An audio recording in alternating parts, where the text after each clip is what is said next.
Hey, what's up, y'all? Welcome to Conversations with Heavy Cardboard. Happy to be joined today. Sit down with a friend of mine, rising star in the board game design world. To his credit, he's either designed himself or co-designed Anachrony, Dice Settlers, Days of Ire, Budapest 1956. Its follow-up, Knights of Fire, Battle of Budapest, not to mention the solo modes. For numerous games, Teotihuacan, Trismegistus, Snowdonia, Cerebria, Sierra West, and others. And last but not least, there's a plethora, Heffy, of different games coming out by this guy, which I have no doubt that we will be talking about here over the next however long this is. I am, of course, talking about, and I'm going to butcher the last name because I always do, David Turczi. Welcome to Heavy Cardboard, David. It's good to be here. Thank you very much for having me. Yeah, I appreciate it. So unfortunately, you're overseas and you're not here because the original plan that started all the way back before Essen of last year was for you to for a week. Yeah. And play all my games with you and stream you for a week straight. And all we got was one chat box appearance instead because you were so afraid of me coming to you that you had to shut down all your airports. Yeah, we actually had it organized between four publishers. You and you were going to stay here on my couch, and yes. we were going to play all of your upcoming games and stream them for everybody. But unfortunately, the world had different plans. It's not happening. Yeah. Apparently not. So welcome, man. I'm glad at least you and I got to sit down and do this for everybody live around the world, as well as, even though you're not here and we're not able to do the games as we planned, we're still going to be able to, I think, we're going to be able to do some playthroughs, whether it's on Tabletopia or Tabletop Simulator or whatever. I think we're going to be able to work that out to where we can at least stream those. All my upcoming games are already on either one or both of those. So right, exactly. Matter of organization. Plus, the picture quality is still good enough that we can compare beards. You got a ways to go still, though, and this thing is getting obnoxious. It's in hockey they have playoff beards, right? I'm starting to go with a COVID beard, like just to see how crazy it can be. So for me, this is when things get bad, when I start not to see from behind my hair. So that's why I need the headphones to keep it on. Oh, trust me, I had everything combed back and the headphones to hold everything in place because the hair is getting unruly right now for sure. So, okay, for those that don't know your background and your history, why don't we start off there? Like, how did you get into the board gaming hobby to begin with, David? Okay, so I'm originally from Hungary. It's a little country in Central Europe for those of you with an American level of geography knowledge. Be nice. Be nice. I've been to Hungary, by the way. Good. I've been to the States. Yeah, all right, fair enough.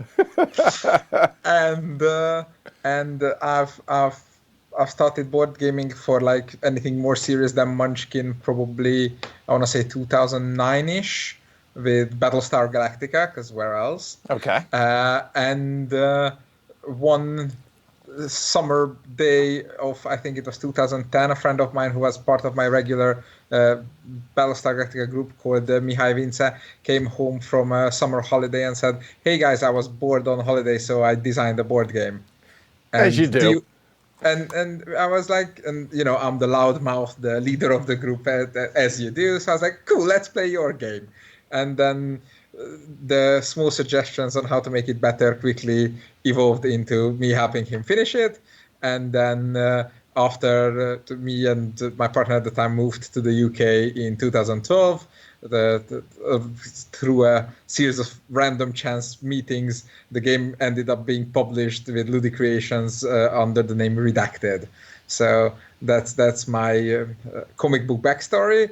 And I lived for 7 years in the UK, and this year I moved to the Netherlands, to the beautiful university town of Leiden. Not here for the university, mere coincidence.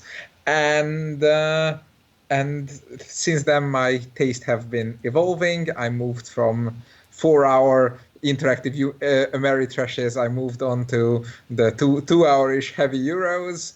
I can't show you that shelf because now we have these complicated rolling shelves, so it would be difficult to show you my shelf where all the Lacerdas and the brasses and the other good stuff are lined up. So when you go all train, that's a bit too much for me, but other than that... So a little train is fine, but not all train. Yes, a little train is fine, but not all. I'm still to play. I got the Age of Steam Deluxe waiting for me in there because I've played the Railways of the World and it was like, ooh, this is good. We can do it a little heavier. And I've been told that Age of Steam will be the thing I'll like. So I think so. The key thing that I will tell you, like I've told everybody, is just make sure that you match the player count with the map to make for a good experience. The first 3 times I played it, I hated it because we didn't do that. And it took the 4th time and I fell in love with the Age of Steam system. It's fantastic. Well, I mean, the same wisdom is true for one of my favorite games, Concordia. So I know what you mean by big map for big players. Right, exactly. Exactly. Yeah.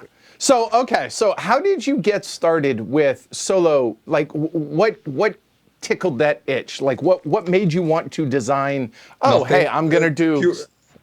My life is driven by a series of random coincidences that somehow work out exactly like I wanted them in the end.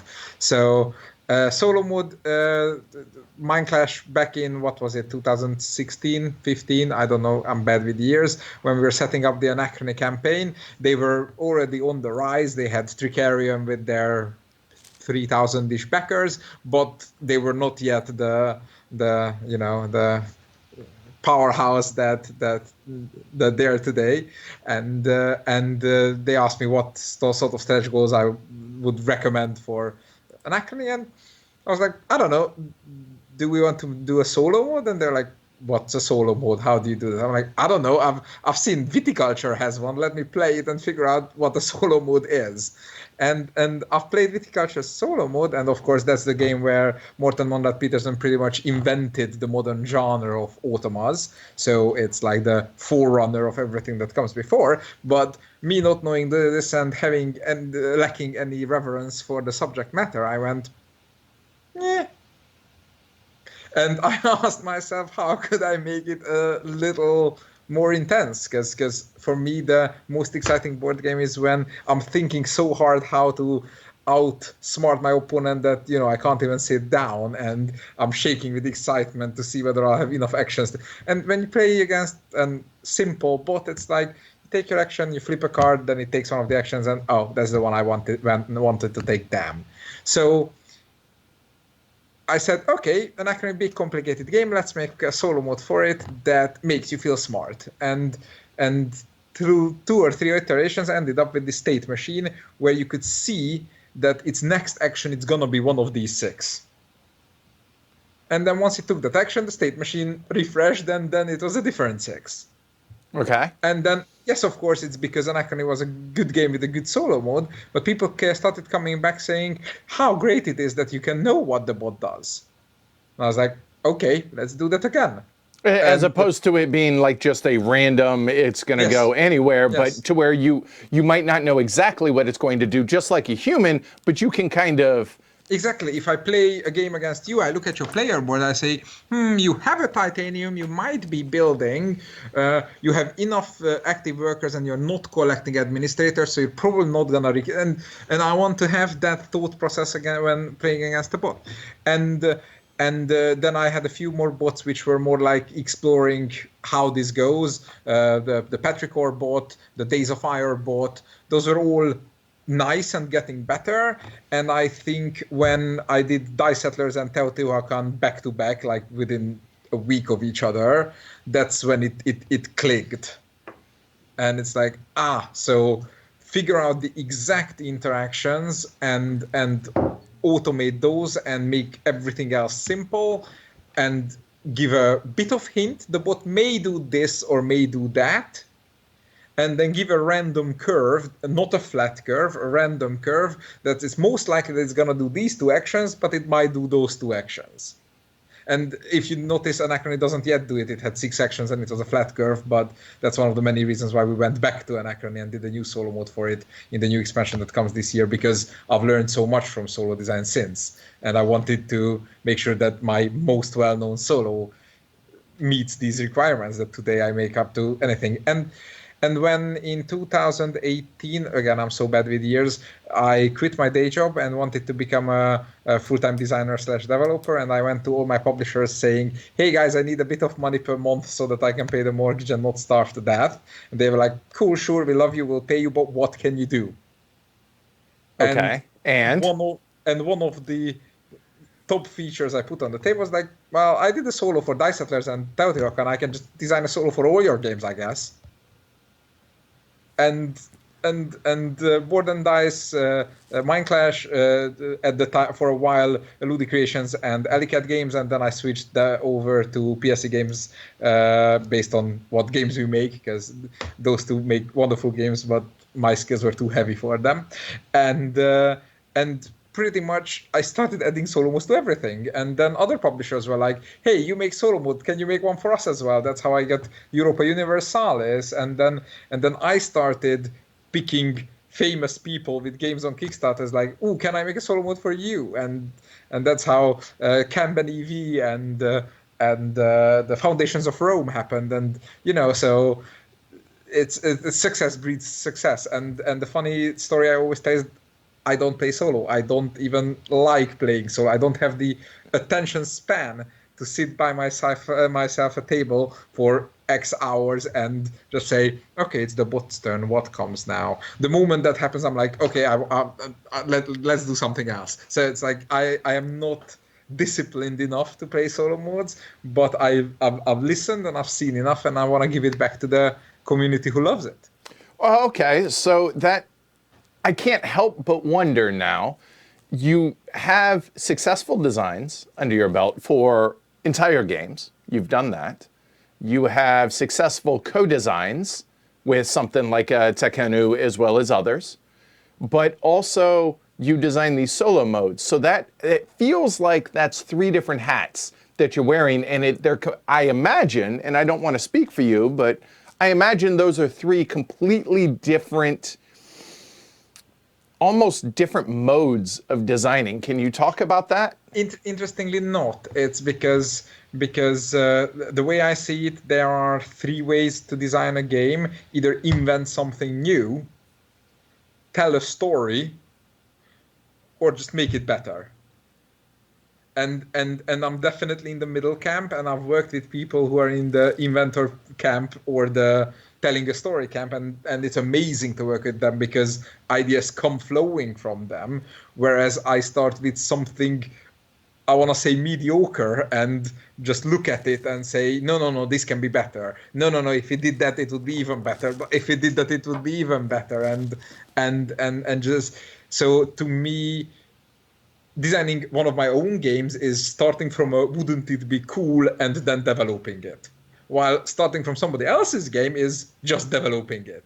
So, and designing a solo mode is starting from a finished game, analyzing its interactions, making a very dumb bot for it, and then making it better. So the process is always the same. Figure out what's good about it, how can I make that better, and then iterate until I reach it. Okay, so now let me, I hope this comes across the right way, but what gives you the confidence to say, hey, I can do that. I can make that better. I can improve upon that. That's a very good question. What gave me the confidence was playing other people's games that other people considered very good, and I considered them, it's okay, but if you did that and that, it would be better. And then they changed that, and then other people considered it still great or even greater. And I was like, I actually improved it. That's interesting. And then I played it more, and then I realized that it's really good. And once I saw what was good about the original, and I saw how my personal preference improvement made it a little bit better, then I could extrapolate. Like Teotihuacan was the best example for this. When I started playing Teotihuacan, I did not like the game at all. And it was all about trying to understand the system and figuring out what the people who like the stuff that I don't like and what the people who agree with me like, and trying to find that compromise that covers everything. And when the game came out and suddenly everybody was like, huh, then I was like, if I can touch one of our top 100 lead designers games and make it better, then maybe I am allowed to have the confidence of I can make other people. And for 2 years ago, there was like a half a year where I barely designed anything new and just worked on other people's games, and I criticized everybody and I was harsh and mean. And when I finished and I looked at the 3 unfinished game of my own I was working on, I was like, this is terrible. It's like, if somebody else put this game in front of me, I would have laughed them out. Why am I not employing the same standards of evilness to my own game that I'm like I'm being rude to other people? Why am I not being rude to my own games? Well, not rude per se. It's just being very direct and not being a sycophant and telling them the kind of feedback that they need to hear to be able to make for a better design. I mean, ultimately, that's what any designer wants, right? When you're playtesting, whether it's your own design or someone else's, you don't want to hear, oh, David, it's amazing, it's great, I wouldn't change a thing. Be like, no, this is trash, this is terrible. Why? This doesn't work right, this doesn't feel good, I don't like this. You would much rather get that kind of feedback than you would somebody saying, oh, it's great, because otherwise you can't improve it, correct? Exactly, and me going through working on the Teotihuacan and which other one? There was the Europa Universalis, I'm drawing a blank, but like there were a couple of games that I was involved in. Trismegistus, where I could say that I think if we did this, the game would be better, etc., etc. And then I went back and looked at my own designs with the same eye. And like Procyon, which I've been working on for more than a year at the point, and the idea was always great, and the concept was always great, but like the gameplay was always, oh, this was fun, and it's like, no, I can make this better. And for the last 6-7 months leading up to end of last year, the game has been redeveloped by me. I took off the designer hat, I put on the developer hat, and it's like, let's be mean to this game. And Tawantinsuyu, same thing. Okay, I want a worker placement rondel game on a mountain. Let's make it. Okay, this is too long. This is too boring. That system doesn't work. And Board and Dice, being the wonderful team they are, they kept sending me like, hey, do you mind if we cut this out? I'm like, no, cut that out and that out and that out, and we can talk. So that's what gives me the confidence that I've seen it work on other people, and that gave me the confidence to know that when I want to improve one of my games along that lines, it will lead into the right direction. So a lot of times, whenever you have a designer who also happens to be the developer on their game, they tend to have what I term game or design or mechanism bloat. Like they don't know how to trim the tree down. So how is it that you're able to take off your design hat and put on your developer hat and be able to trim down your own designs? I understand being able to do it for other people's designs because it's not your baby, so to speak. Yes. So how is it? How do you find that? How do you find that you're able to do that? I can't claim that I can always. Plus, if you ask anybody who's into the medium light game design, they'll tell you that my games are horribly over big and over bloated. Only thing I can say in my defense that it could have been much worse. But it's more about, if I think it's a good idea, then I have to identify which bit of it is the good idea and start stripping the rest away until stripping any one thing away would objectively hurt the core. I once designed a game, I think I was inspired by the Manhattan Project game, so I don't remember what was my original idea, but it was a deck builder game where you were deck building workers, and you were using those workers to buy either buildings or satellites. And whenever you would build a satellite, it would be launched onto the orbit part of the board. And the orbit part of the board rotated around the middle part. And then whichever is above the horizon, you can use the bonus effects of it. And this sounded like hilariously good, right? And I built it. Everyone was like, "Oh my god, the board is rotating. This is genius. Let's play it." And everyone was like, shuffling the little workers, playing the, and it's like, okay, so what do you like about the game? Well, the board goes around. That's cool. And so, what strategies do you like? I don't know. We get some money, we get some workers, and then the board goes around. I'm like, okay, let's see. Is the worker placement not interesting? Yeah, it would be nicer if I could just have my own little board. And okay, so there goes my interaction. But at least the deck building is fine. Well, if I just had 4 workers, I would probably do the same thing. I'm like, okay, so what do we like about the game? Well, the board goes around. And that's when I picked up the whole game and tossed it into the bin. So it's the deconstruction, and the game is good if it survives this deconstruction. Like Tawantinsuyo had the same problem. It was 3.5 hour, 7 resources, the 5 worker types, everything. And it's like, okay, can we lose this? What justifies the existence of this? Can we lose that? Do we need that? Would it be better if these 2 systems were solved by the same component? And it survived those steps. That's why I'm confident of it. Okay.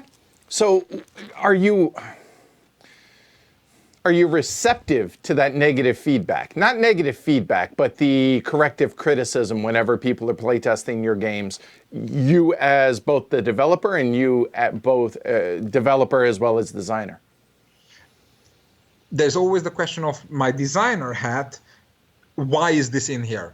If it's in here to provide another leg for something else and somebody complains of it, then it's my duty to figure out a better way to hold up the first leg.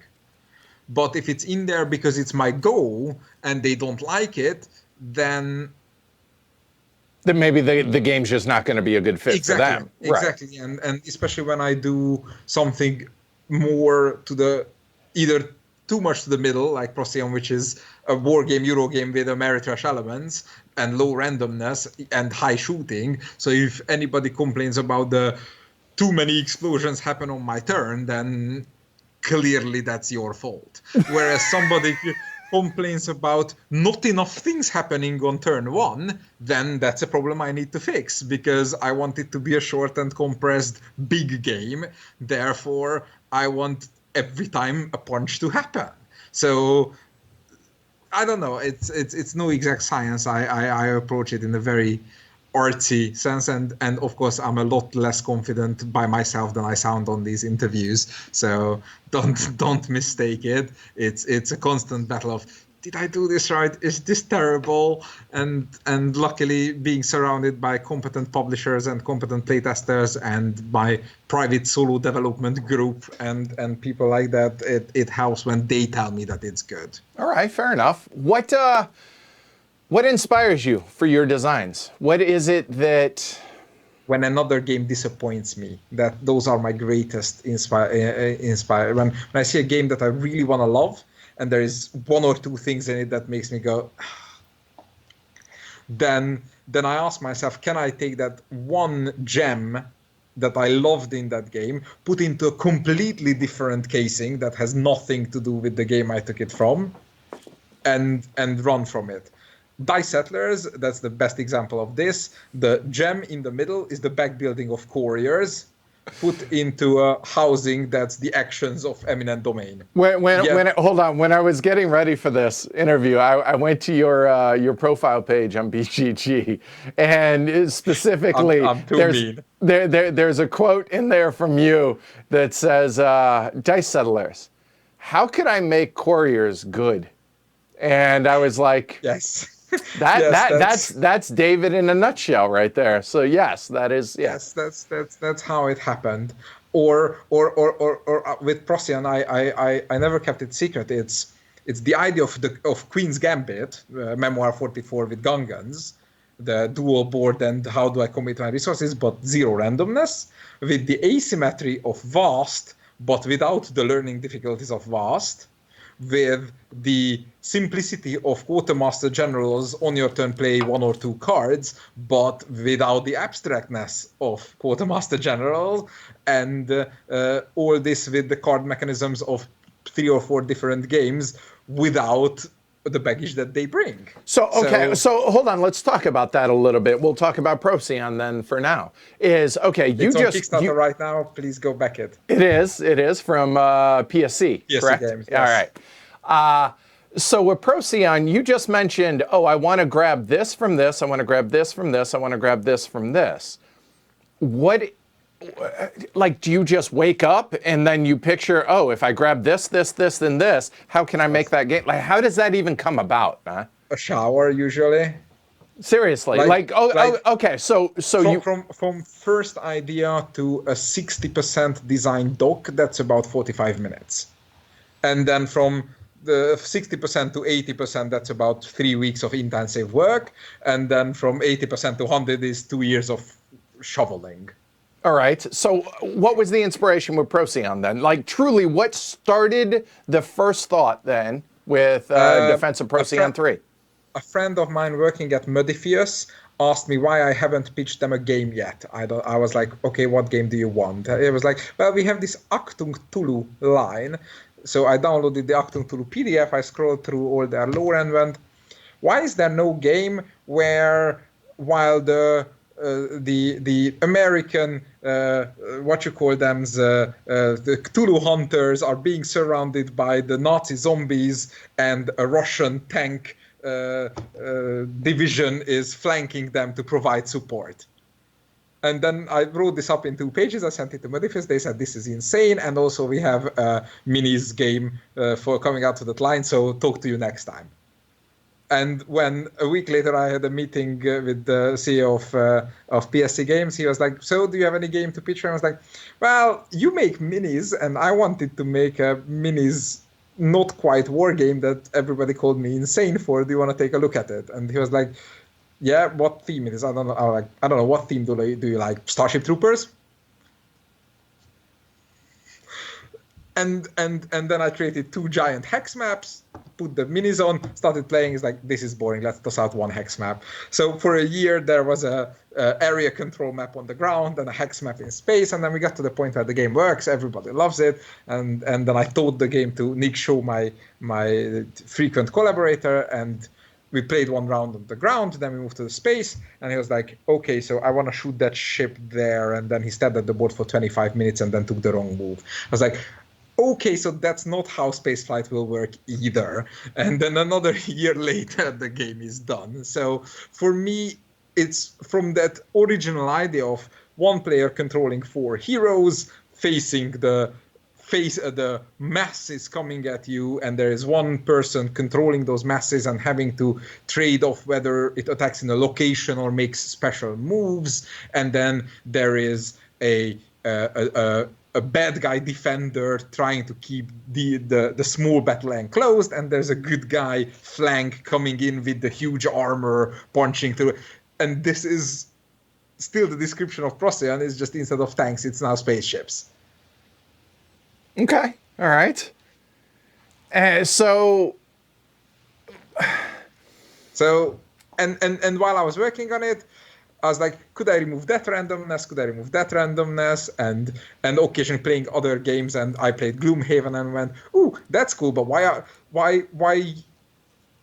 do I have to cycle through the same cards, and why can't I have like a variable resource that I have?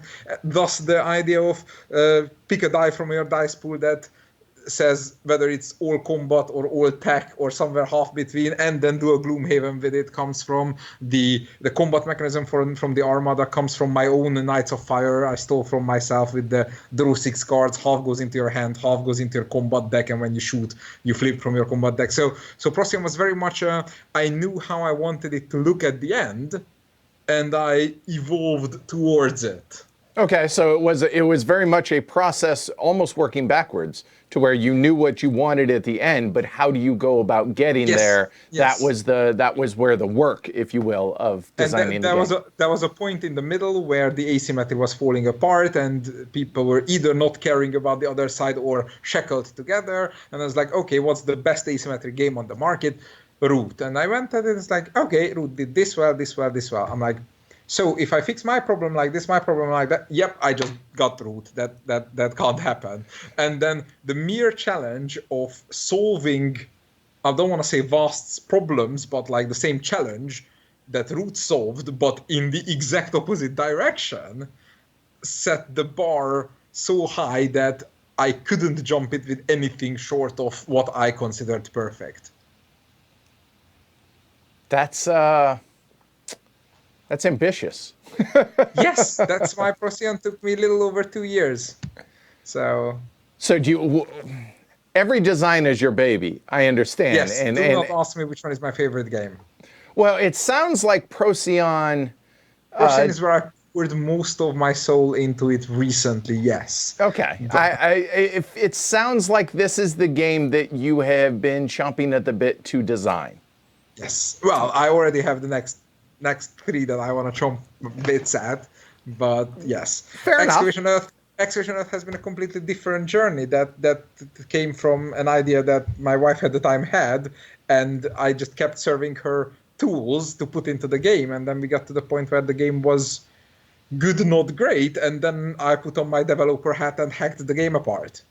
Well, let's explore a little bit with Excavation Earth. Now, obviously, this is one that we already streamed. We covered this one already, and there's more going on here than it looks like. The art kind of belies the level of difficulty in this game, and I say that in a good way. Like, coming from Heavy Cardboard, difficulty is good. The depth of the decision tree in this game. The artwork belies it, and the appearance of this game belies that. So what was the inspiration for Excavation Earth? As I told the story many times, the origin story concept came completely from a wild thematic idea of unicorn horse racing. If you want to read that, that's on my designer diary.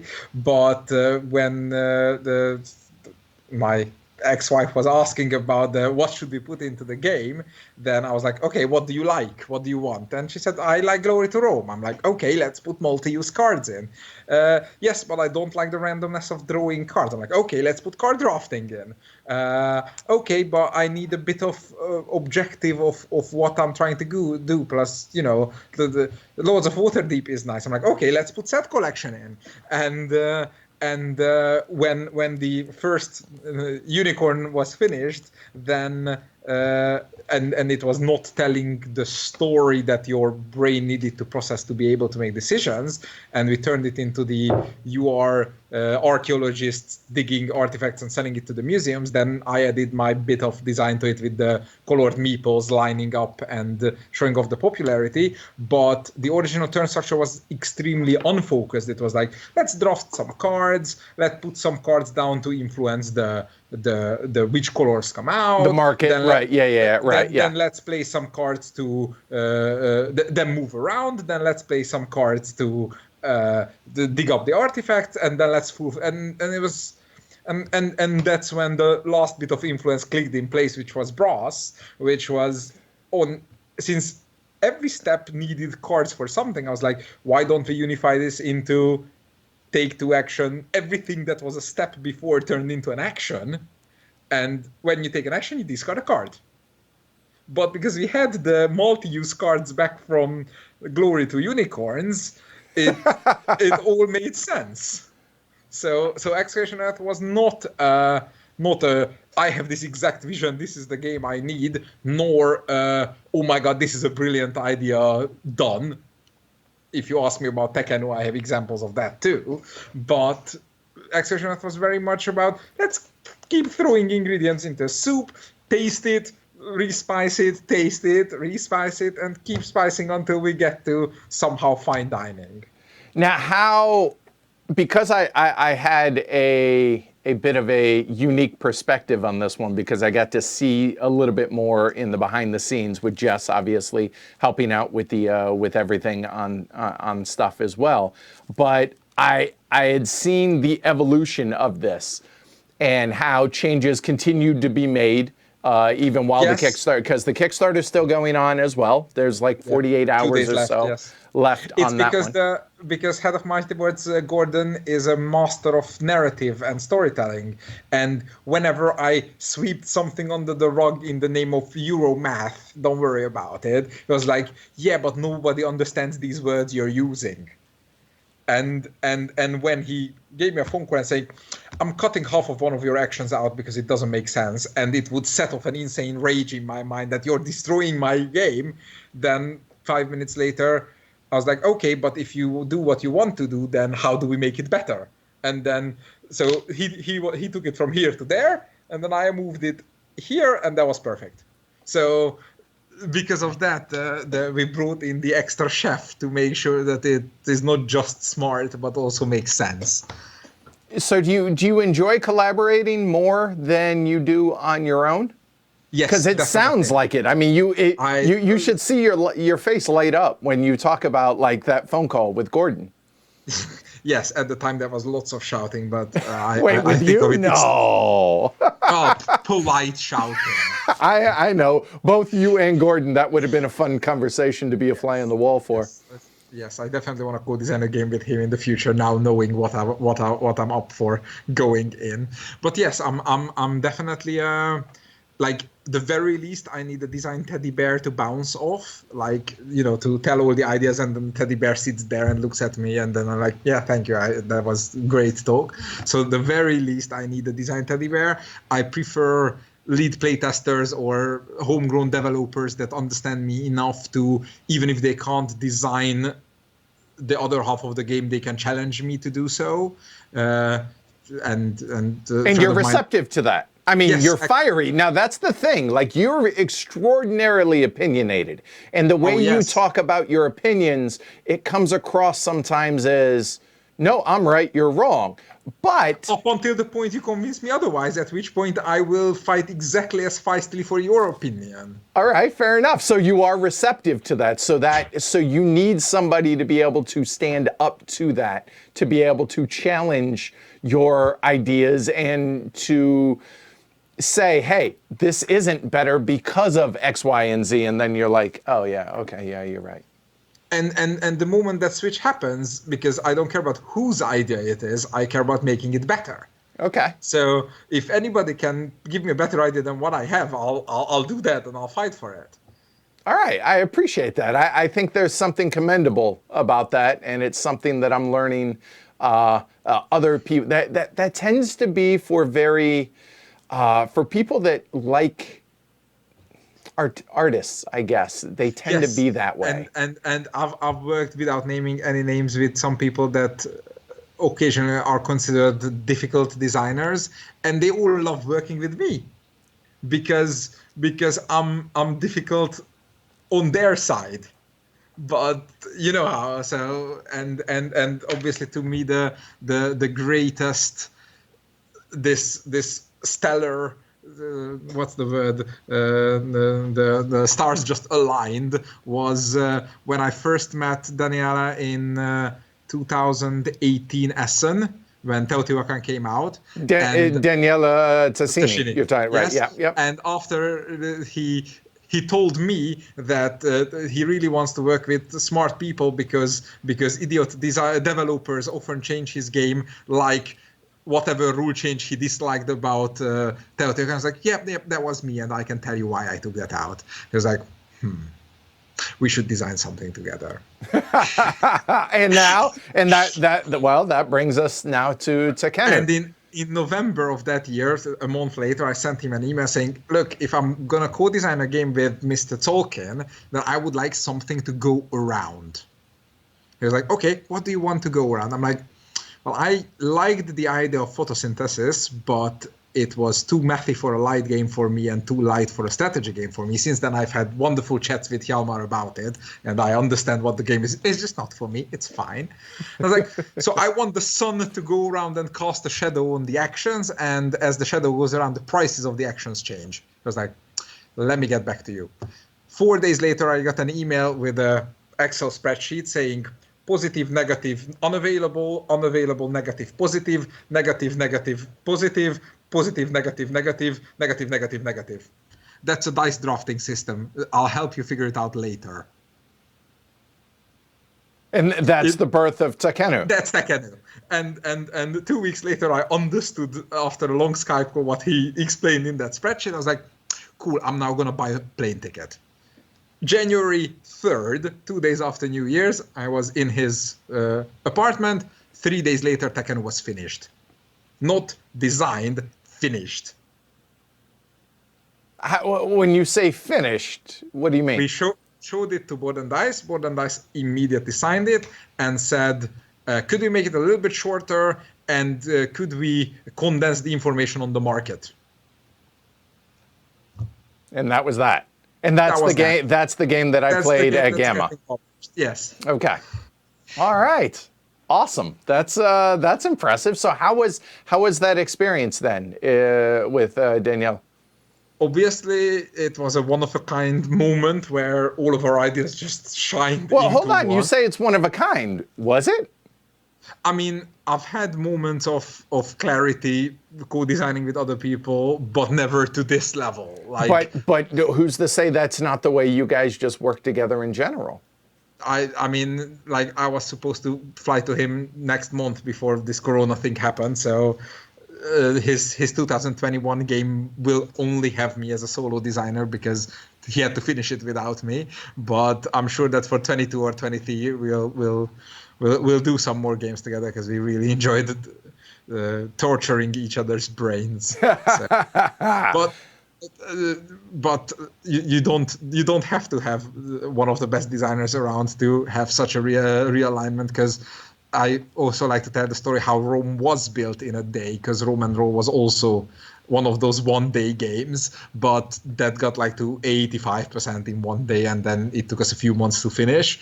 But we've played it on the same evening where we came up with the idea, and that was already the game that got published. So sometimes it happens, and that's why I really like with designing with other people, because the more I talk about it, A, more hands, B, more brains. So I always say is that having good ideas is just a matter of how fast you can go through bad ideas. That makes sense. And the more people there are, the faster we can go through bad ideas. To find the gem. Yes, exactly.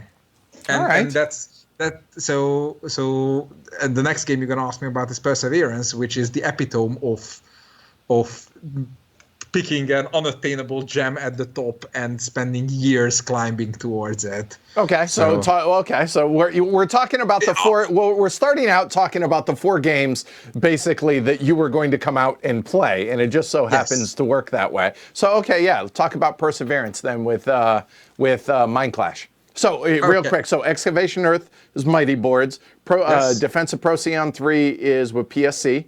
Tekkenu is with Board and Dice, and Perseverance is with Mind Clash. Yes. So 3-4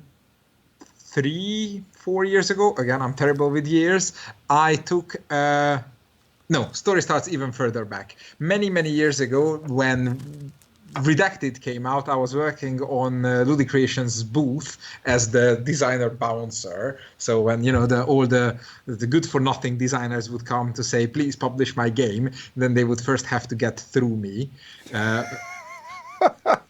And then once they got through me, then the publisher would decide whether they can and want to publish it. Fun fact, one of the 2 games that I sent forward later got published by someone else as Magic Maze. So I knew it. All right. I knew it was good. Even though I hate fun and light games, I was like, I don't understand this game, but this looks good. Anyway, enough about that. So one of the people that came to pitch was Thomas van der Ginste and the Wolf Plank, the designers of Edo, which you may or may not have heard about. Oh, yeah. And they showed me a mechanism. They said they brought a big euro that was not for Ludi Creations. I was like, yeah, sorry, we can't do anything. Do you have anything else? And they were like, well, we have a half-finished game that we would like to show you as a designer. Tell us what you think. And they showed me a mechanism that was essentially a dice drafting mechanism where the pool was full of white dice. And one of the actions you could do with the dice is convert one of the white dice to your color. And if anybody drafted your dice, that was somehow good for you. And they had it in a art auction. Can't even tell you. Oops, sorry for the background noise. And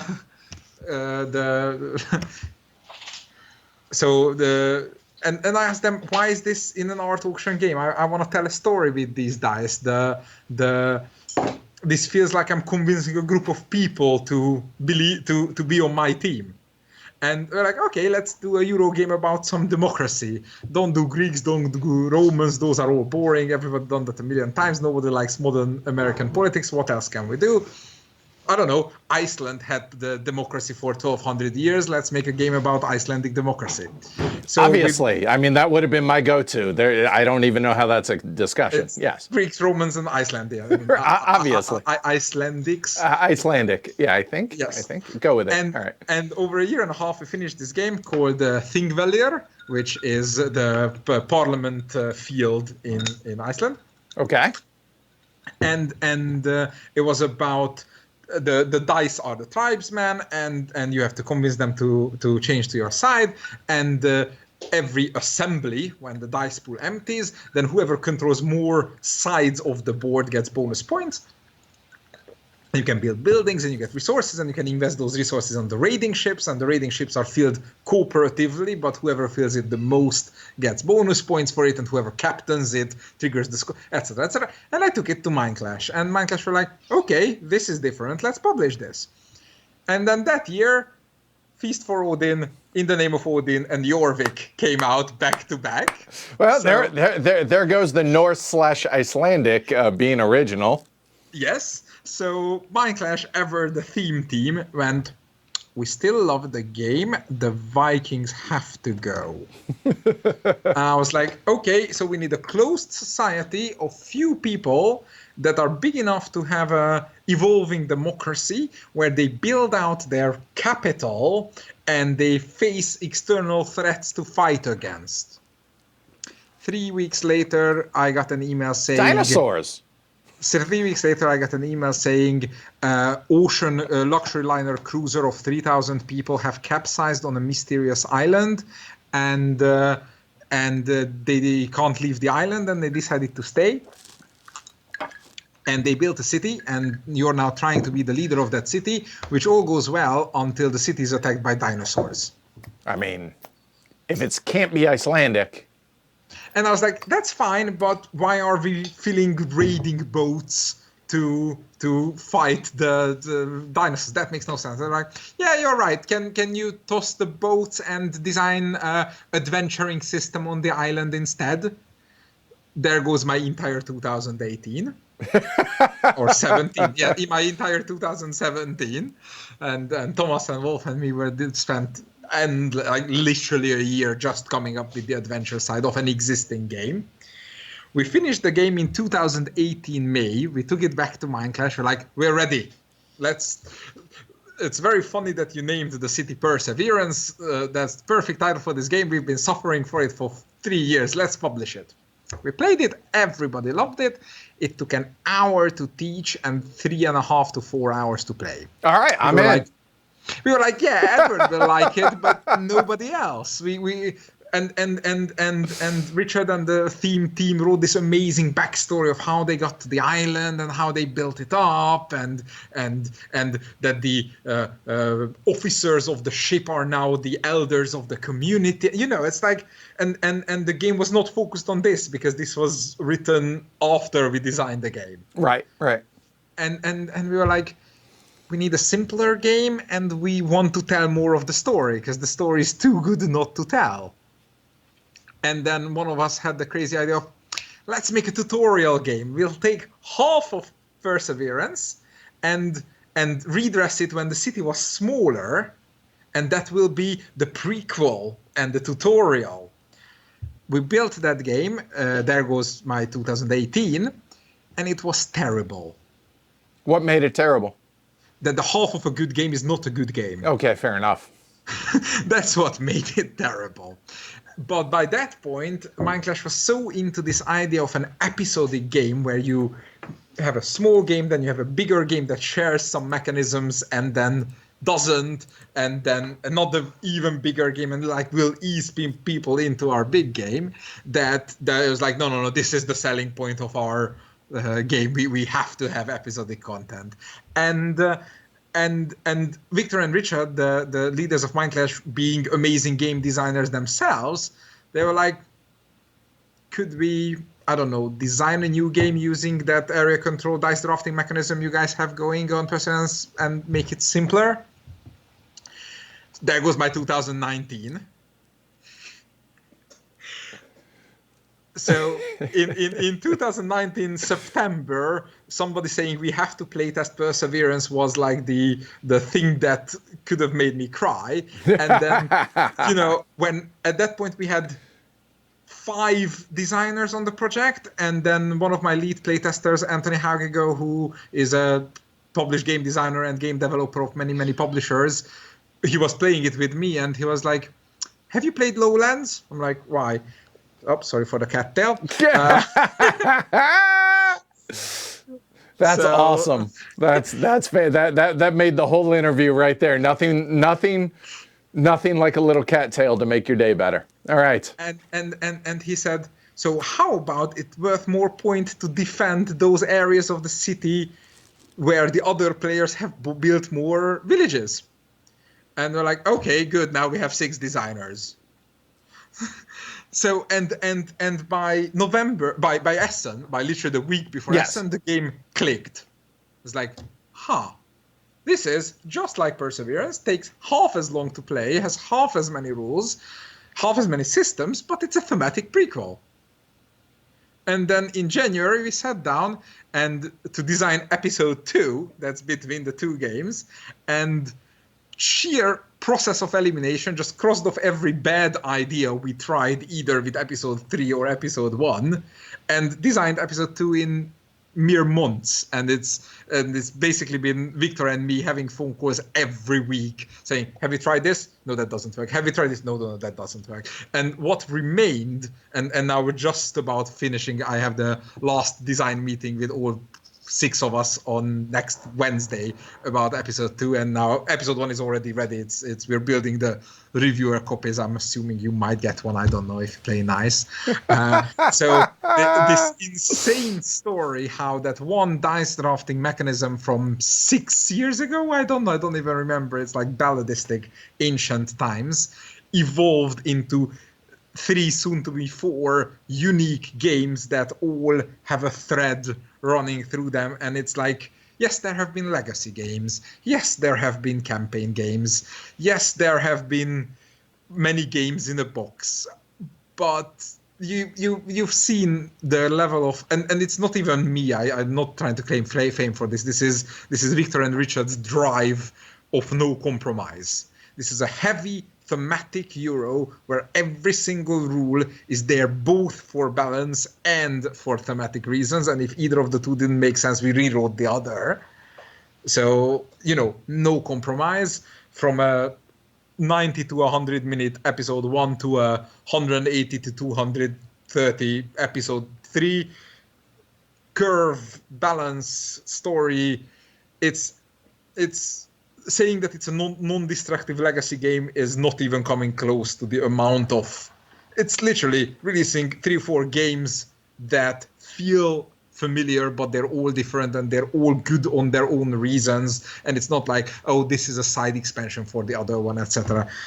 Anthony is here. Hi, Anthony. Yes, well, you can tell me on Wednesday why it's not finished, but I played it last week and I liked it pretty much. So, and Anthony says, optimistic to say that episode 2 is almost finished. No, I think that's interesting. I think it's going to be it's going to be cool to see how successful that is, how well, because it sounds awfully ambitious to hit all of those points, to hit all of those marks.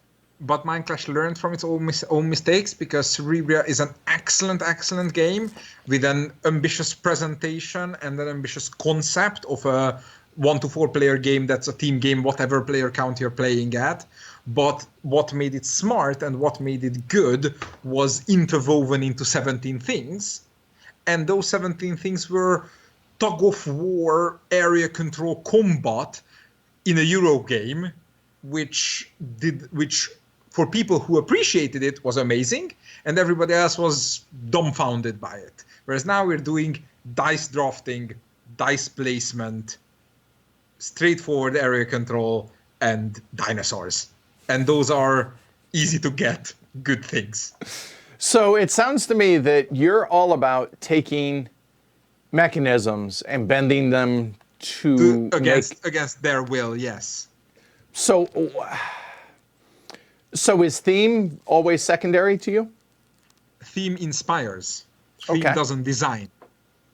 Whatever theme I pick, the mechanisms must describe it correctly, because otherwise we get unicorn races and people don't understand why are we future trading betting slips, because the narrative doesn't make sense. Yet when it's about collecting artifacts to match the buyers in the queue, exact same mechanism makes perfect sense. So the theme inspires the mechanism, but the mechanism has to make sense while describing the theme. And then how relevant the theme is depends on how central the mechanism is. Like obviously Tekkenu, while thematically makes sense, but is going to be nowhere near the narrative integration of Perseverance. Or even an Excavation Earth, right? And yes. like you just said, that you're excavating artifacts for specific buyers. Yes, so Tekkenu is the pure Euro, the one genius mechanism in the middle, courtesy of the mind of Daniel Tessini, and then everything around it is in service of that. Then Tawantinsiu is a Euro system within system where there are many smart things interlocking into it, but there is just enough theme to make sure that the interlock works. Then there's Excavation Earth, which is more thematic than that, and the theme sells it to you, but the thing that makes it go woo is still the interlocking choices. To Defense of Procyon, where every choice is tough and every choice is mechanically smart, but it was all inspired by the theme. So you can go, the theme has to play a part, but it definitely sounds like the mechanisms trump in a sense, but they have to work in harmony with the theme. Yes, and the genre and the elegance and the immersion experience dictates that level. So who are you designing for? Like, do you design for you? Do you design for Nor, or for me, or who do you design for? Who are you wanting to make these games for? I enjoy the challenge of making them, and I want to be able to consider them as perfect as I could have made them. No, I understand that. I understand why you're making them. I enjoy that more than playing them. Really? So you enjoy designing more than playing? More and more so as more and more experience I have in both, because while I can feel me spotting more important things in designing and development, i.e. improving my skill, the number of total games and the number of total good games are getting further and further apart in the world. So that means that if I just randomly pick a game and play it, I'll probably would have had more fun designing another one. So, which is why I now have these like 15, 20 games of mine that I love, and I'll play them always, even if I'm being beaten silly by the lady across the table from me. I told her Concordia, and I only lost by 5 points, so that's like a victory. That you sound like you with Nor is like me with Jess, so I totally understand that. I totally get that. Like if I come close, then I feel like that's a moral victory. So I get that. But to play hey, that was a good game, I'm much more interested in designing a bad game and then learning from that. Huh. All right, fair enough. So yes, I'm pretty much targeting myself, but sometimes I go even further out of my own comfort zone to challenge myself. Like if somebody else designed Procyon and put it on my table, I'd be very skeptical too. But you feel confident about it, right? Yes, because I've been through the gauntlet of criticizing it and calling it crap and tearing up half of the board and redesigning Bloody Space Combat 4 times and those sort of things. So when is a game done then? Because right now, the answer to that question to me sounds like it would be way different than what it would have been when you finished Anachrony. Yes, the Anachrony, I let Victor and Richard take charge because they were more experienced at it and probably still are, and they're geniuses on their own right. So I was like, you guys tell me when this is good enough. And if you asked me today if I could time travel back and change things in the base game, then there would be like 3 or 4 things that I would definitely change. Funny fact, we did change those in the Essential Edition. Those were the asymmetric character powers. 4 of them I insisted on changing. And then there would be 5 or 6 tiny things that I would shave off 1 victory point here, but systematically nothing, because Victor and Richard put the finish on to my system so well that I was like, you think it's good? I think it's good. Everybody else thinks it's good, we're good. But when I'm in charge, like in Procyon, then I have a list of concerns, and if nobody shares them anymore, that means it goes away. And obviously this came to a breaking point when I taught the game to Nor, and then she destroyed me like that. and I was like, okay, let's switch sides. And then she destroyed me again. And then, okay, try the space combat. And then she destroyed me again. I was like, okay, is the game broken? Like, well, she's like, well, I can do whatever I want. I'm like, okay, so how do I defend against it? I can do whatever I want with all 4 sides. So it has reached that dynamic point where the craziness and the balance of the game is entirely player skill, or as I like to call, player imagination driven. I had a live stream of Procyon the other week, and the alien team was vastly leading through half of the game. And then I made a bad joke about, yeah, it's a failure of imagination on the human team's part. 2 turns later, the human teams were 1 point away from victory when the aliens barely managed to win on their immediate win condition, with the humans 1 point away from a scoring win on a 40-point game where previously they were 20 points behind. So it's like, yes, this is exactly what I was going for. If you can get that point where you can imagine the game flowing through your thoughts and feeling good about pulling off, then I'm done. Sure, I could make it 1 simpler or 1 more complicated and 1 more realistic, but what's the point? I've already achieved the feeling I wanted, and that's when the game is done. Okay, so when you reach that feeling, that's when you know, whether it's Excavation Earth, whether it's Tekhenu, doesn't matter. And the reason why I was putting up with Gordon's phone calls on Excavation Earth is because up until a month before the Kickstarter, it was like, this is really good, but it's not good enough. So you knew that I'm not going to say that it was missing something, but it wasn't there yet. Yes. Like every little ingredient was good, but somehow and Gordon kept throwing things at me, and it's like, no.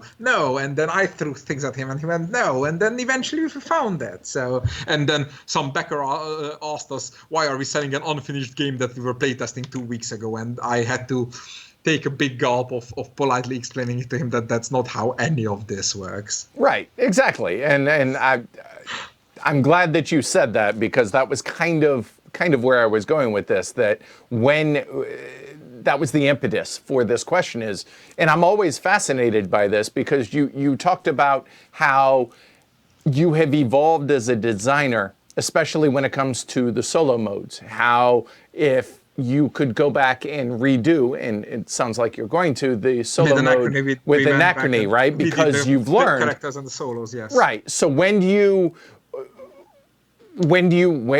know that it's done? And I guess the answer is, at least when it's a solo design, or at least somewhat when it's a cooperative design, whether it's with you and Gordon or whoever.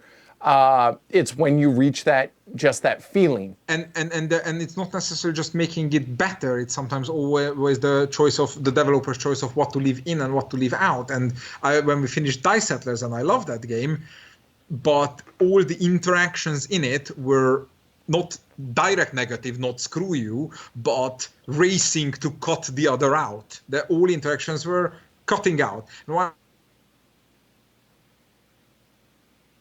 is I build this that allows you to do something bigger, that allows me to do something bigger, and this escalates until one of us wins in points. I was like, I wish I put some positive interaction into Dice Settlers.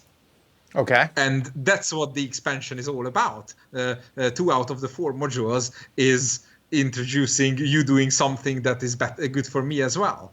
So there are chances to go back, and sometimes as an expansion, sometimes as an essential edition, sometimes as a new game inspired by the old one, like the way the Armada in the Procyon is completely inspired by the Soviets in Knights of Fire, just removing the movement limitation because that game needed it, this game didn't. So this sort of development designer mentality is what I like to maintain about my games. It's impressive to hear, and I think the thing that I enjoy the most in sitting here talking with you is how excited you get about talking about this, and you almost never tire of it. You know what I mean? Yes, because we're all board gamers, we're all nerds, we all love buying, collecting, playing games, but my particular niche of the hobby is I love making them. Like, in one way it's the best job in the world, in the other way it's the worst job in the world, because there are 2 kind of things I do. I either design and develop games because I'm being paid to, or I design and develop games because I want to. And when I'm tired of one, I do the other. So if anybody's wondering how can I make so many games, that's how. So that's why I can keep passionate, because it's my hobby. It's like asking, I don't know, I want to make a joke about Star Wars fanboys and lightsabers, but you know what I mean. So this is my lightsaber collection. Fair enough. And I think almost all of us can appreciate that, and I don't want to say suffer from it, but also play/collect/stream, in my case, whatever it may be. We all have our vices. Exactly, right? And hey, there are worse things to have as vices, right?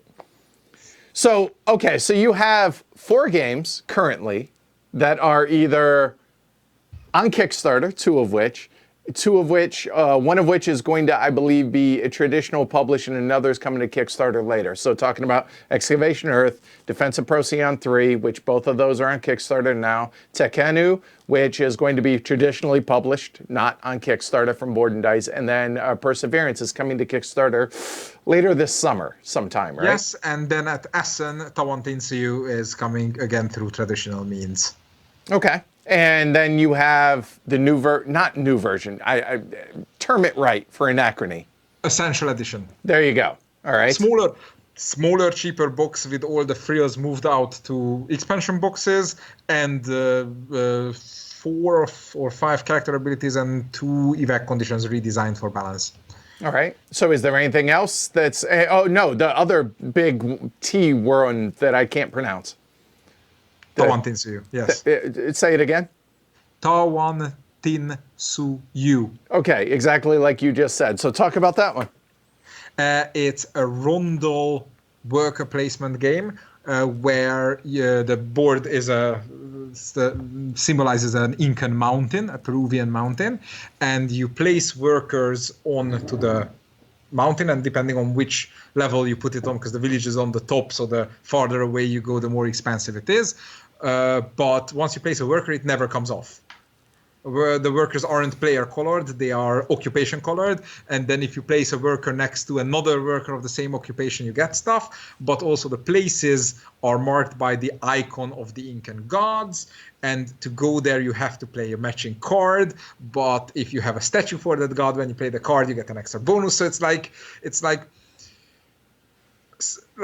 I've had this discussion with both Daniel and Vital of what they consider elegant and integrated. Which elegant and Vital, I'm just saying, don't normally go together.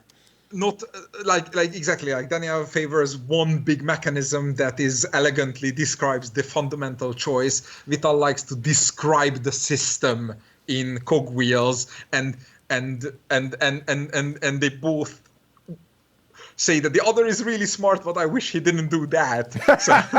So for me, Tawantinsiu is my compromise between a Vital game and a Lacerda game and a Tassini game.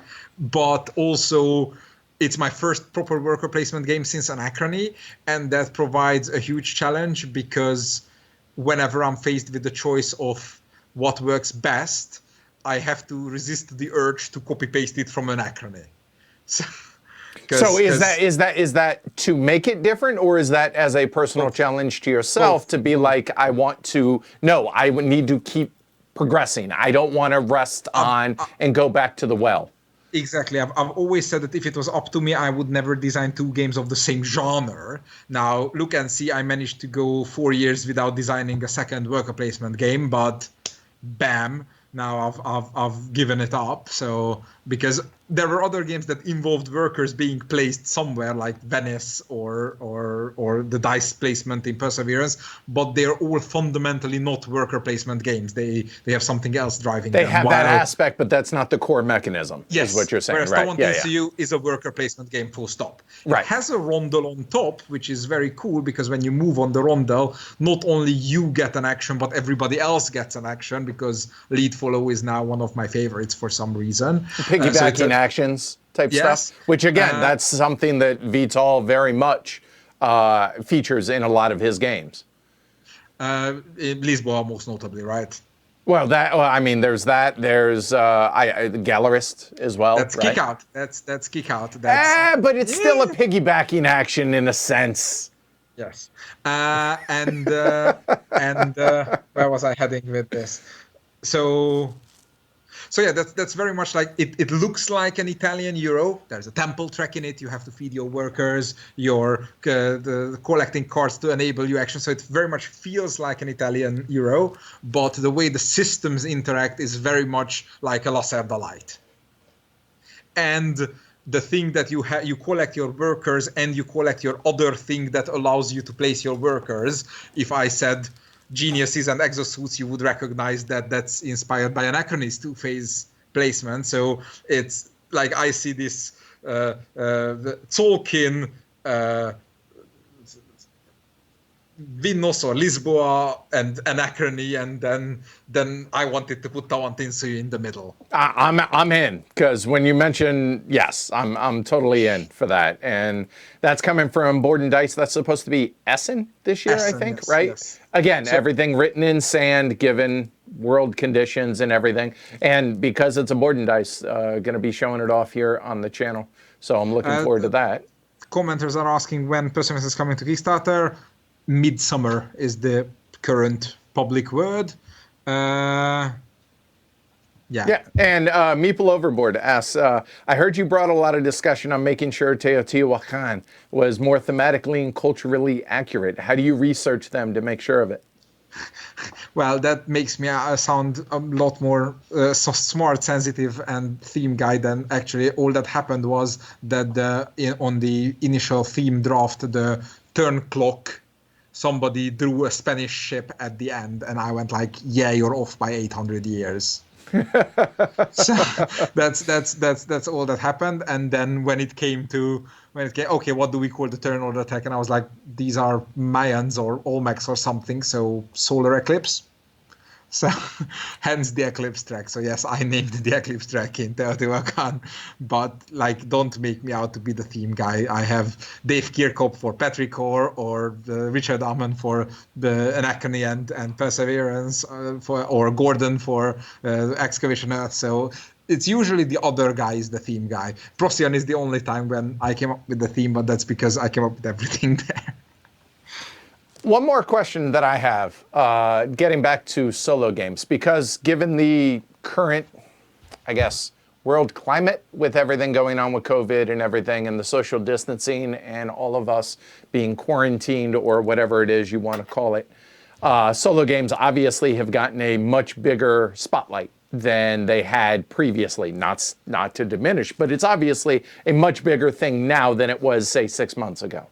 And I've been streaming a whole bunch of games via solo games, or whether they're solitaire specific or broader, multiplayer, like kind of what it is that you develop on that. How do you decide whether or not a game should have a solo component to it? Because let's face it, there are That's a very easy question. Yes, it should, unless something explicitly makes it impossible.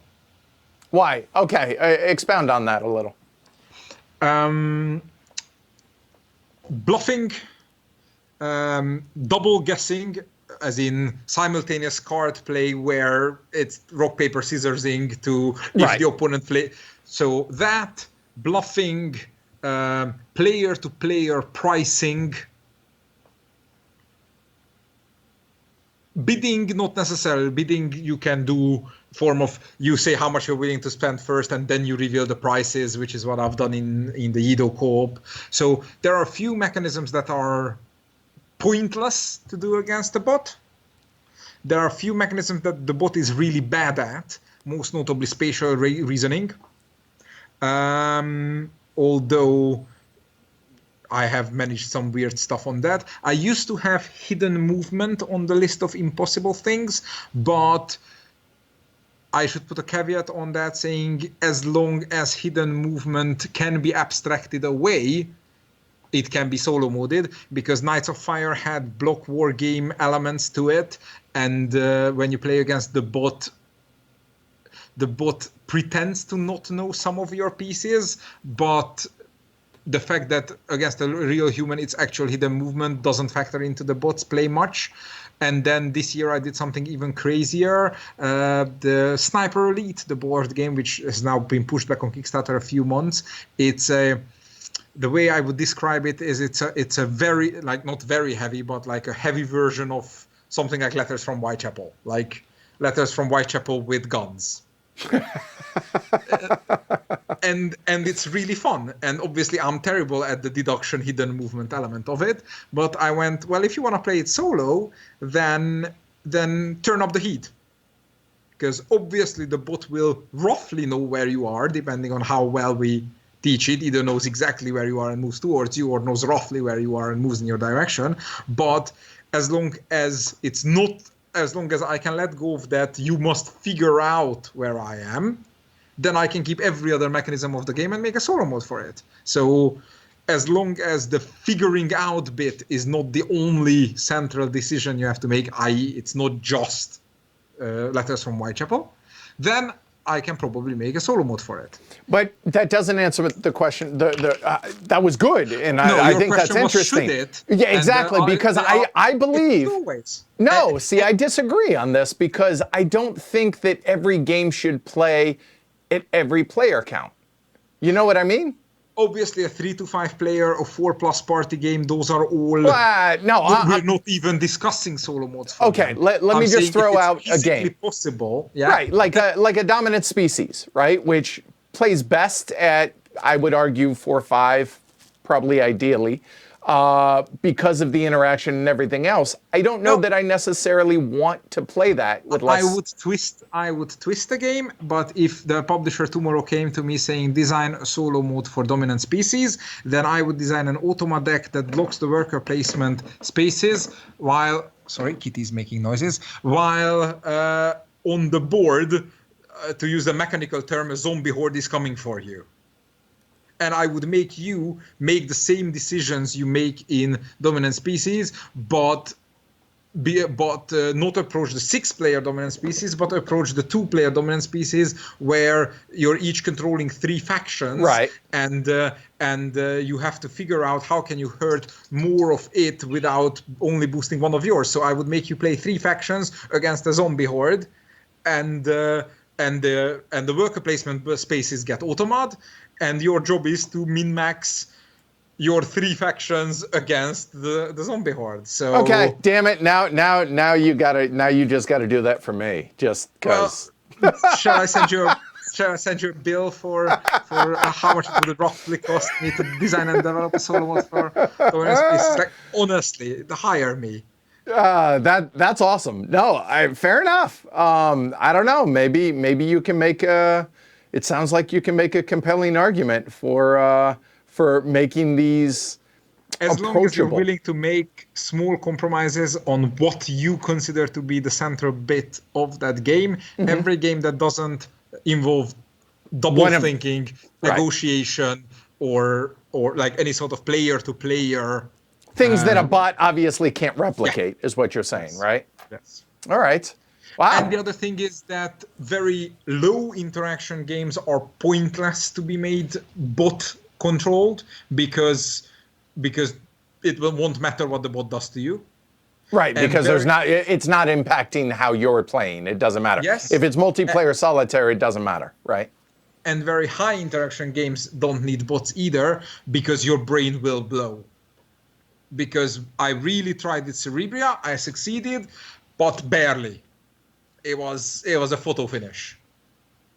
All right.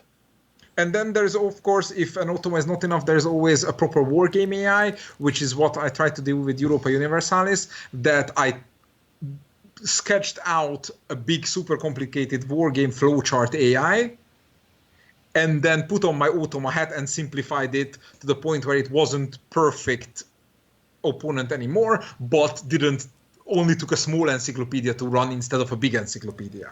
Well, and I'm glad you brought that up, because I did want to touch on that before we wrapped it up, because I have always been intrigued by the big, call them lifestyle video games, whether it is Europa Universalis or Crusader I'm not Kings. a video game guy. That's very important. Understood. I'm a systems guy. But those two games have a big following, and when they came over to the board game side, I had my interest peak. So I've already tackled Crusader Kings, and I have the prototype of Europa Universalis, but I haven't been able to dig into it yet. But tell me about your involvement with I went EU. there. I played it. I played a 2-age 4-player game. The game says it's little less than an hour per player per age. And that's a good estimate. So a 4-player 2-age game took us 7 hours, and I was not bored for a second. Okay. And I was like, this is a dirty Ameritrash with hint of thematic wargaming, right. And somehow it's interesting. My only gripe was that I was excited whenever I was attacking somebody or being attacked. And then it was like, holy crap, do I have enough money to withstand this?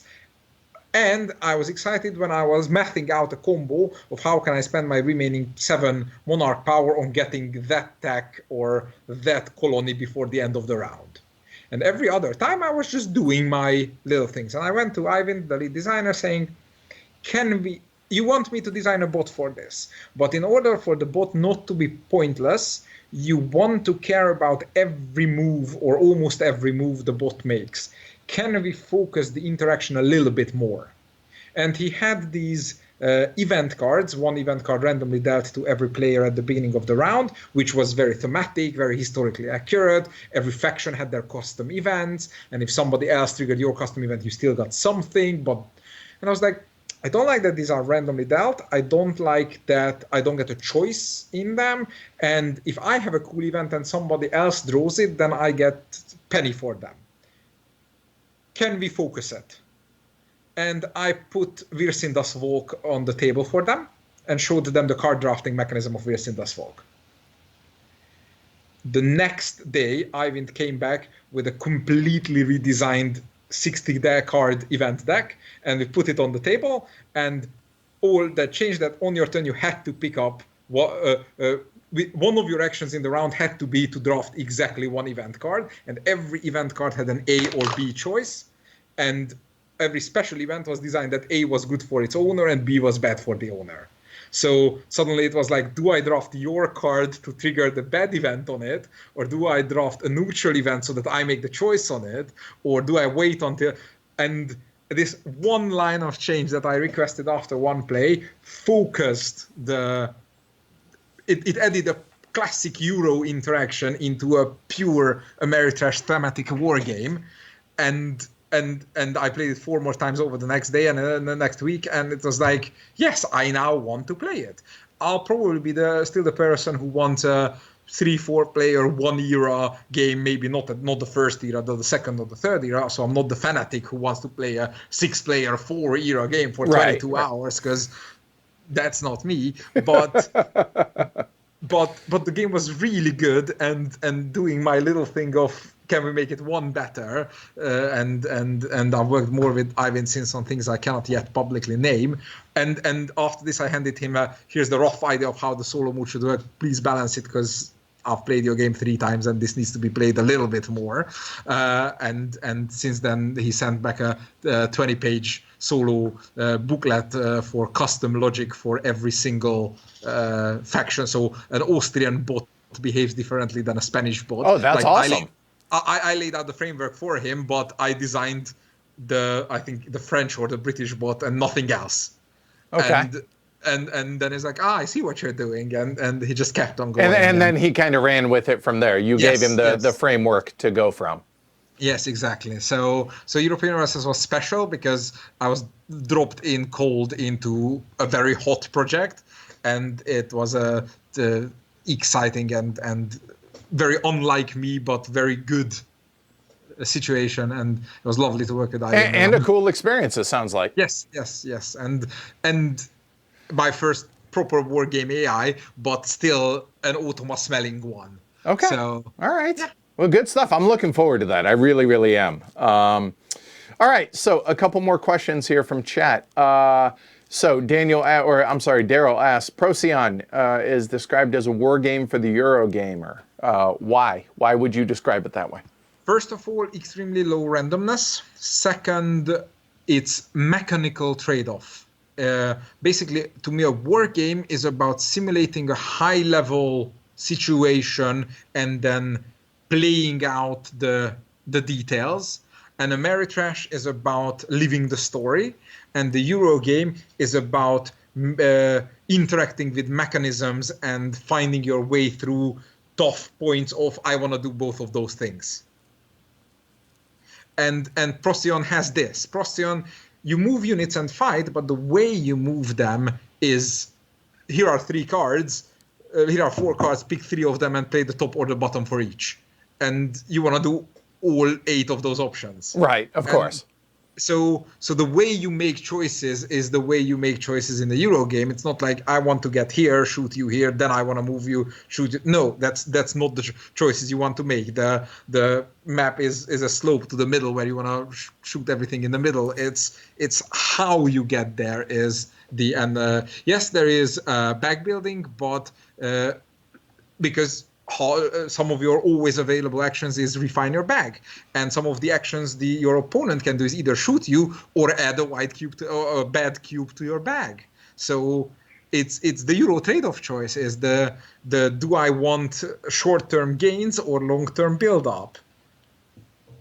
All right. So good stuff, man. I'm looking forward to busting this out, and you were supposed to bring it with you when you came here, so I haven't had a chance to play it yet.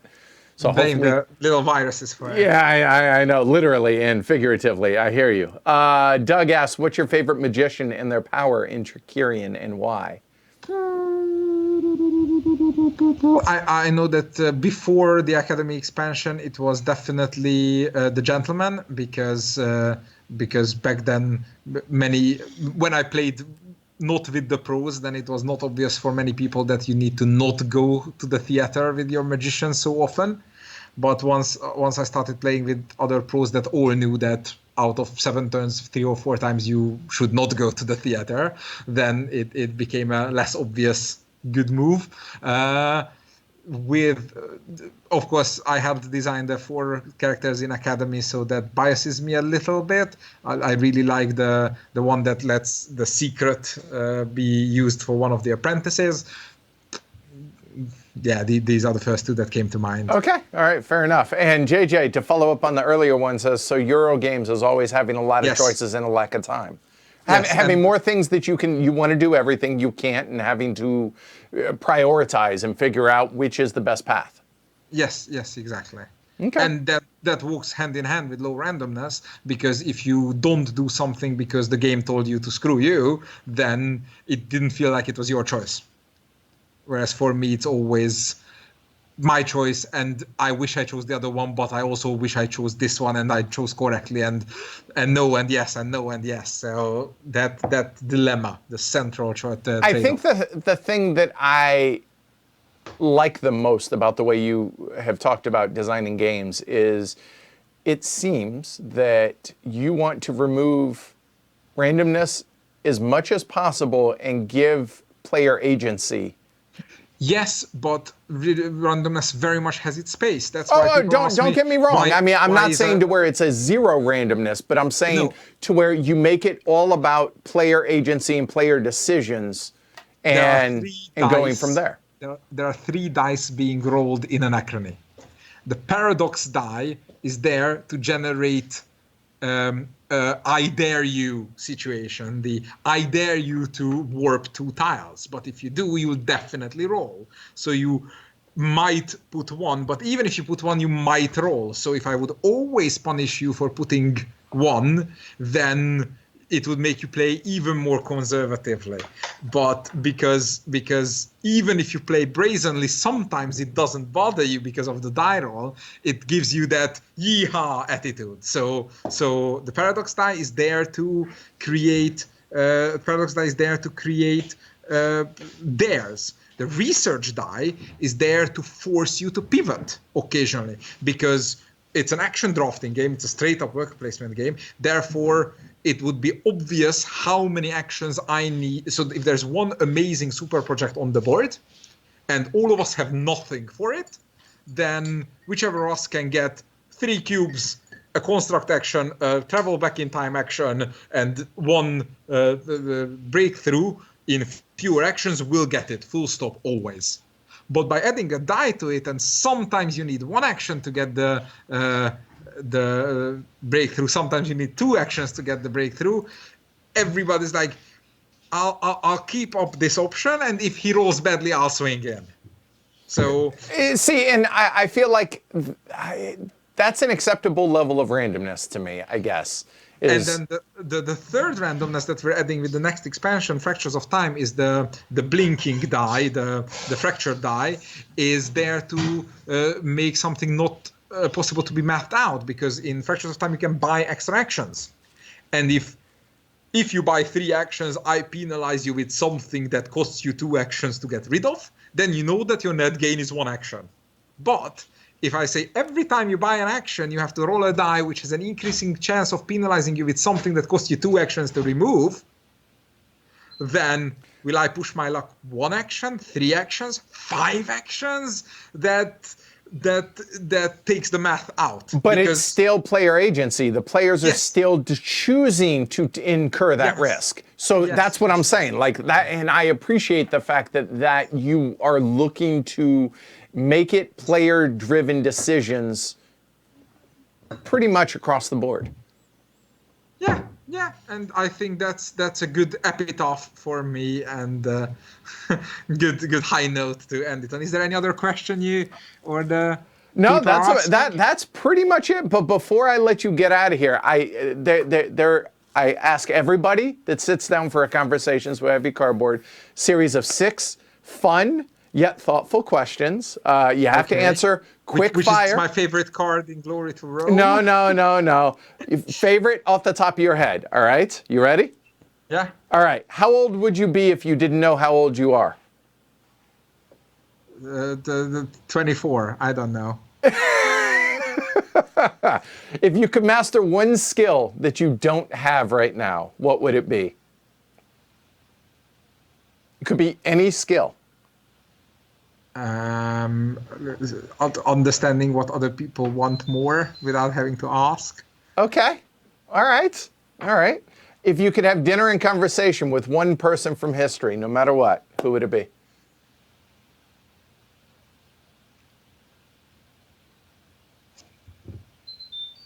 No idea. I don't know.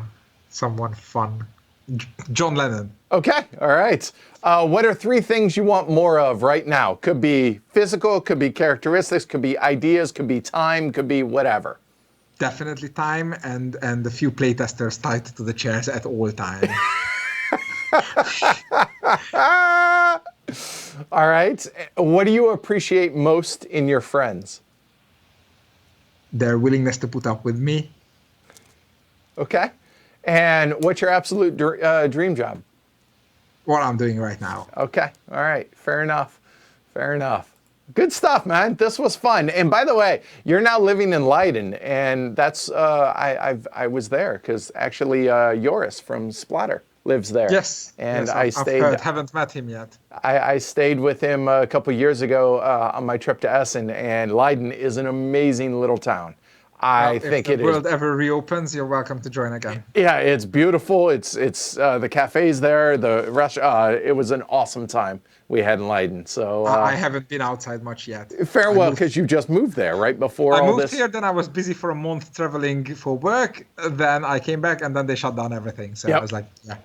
So there you go. All right, guys. So thank you to David. Thank you very much. I appreciate it. How can people get a hold of you? The BGG, Facebook. Yeah, I'm not on Twitter, so don't bother with that. But I reply to geek mails. I am taggable on several Facebook groups. Even occasionally reply on Reddit too. So. All right, there you go. So hey, if you guys enjoyed this, give it a like down below, subscribe, go to pledgehc.com, support the show. And don't forget to back all my 3 games on Kickstarter right now. Oh, go ahead, plug them real quick. Go for it. Defense of Procyon 3, Excavation Earth, and the expansion for Rush MD. All right, there you go. And Excavation Earth, you have less than 48 hours. Procyon, you have a few weeks, right? 2 weeks. Still 2 weeks. And how long on the other one? A little more than 2 weeks, yeah. Same. Okay, there you go. Awesome. All right. Well, thanks everybody for hanging out with us on a Monday. Appreciate it. David, be safe. My best to you and the missus. And hopefully we can get you out here at some point when the world gets back to normal.